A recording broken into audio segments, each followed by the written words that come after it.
Because the dominant economic theory, neoclassical economic theory, basically conceptualizes people as consumers.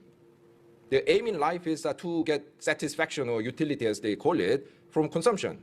And work is an inconvenience that they have to put up with so that they can earn some income with which they can buy things whose consumption gives them the ultimate pleasure.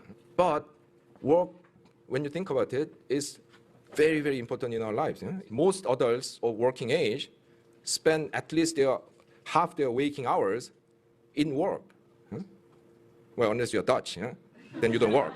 However, time in work, if you include time that you spend for work, it's much longer. You have to commute, for example. And if you're some unlucky black guy stuck in one of those townships in South Africa, which the apartheid regime built because the nice racist white people didn't want to see the blacks after they finished cleaning their houses, these townships are built miles and miles away. There's no public transport. You could be spending up to 3 hours one way commuting.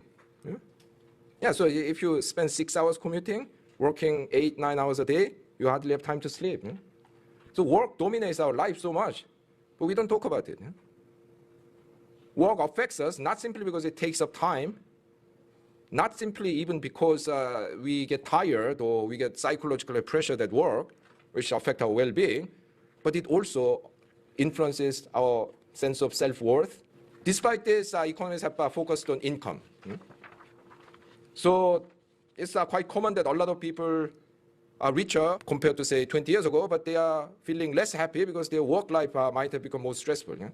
Job security might have fallen, work intensity might have risen because the companies are trying to cut costs all the time and they're hiring less and less people for the same work. Yeah, so they might feel miserable, especially if they have to commute a long time. But then economists come around and say, oh, no, you should feel happy that your income's 20% higher.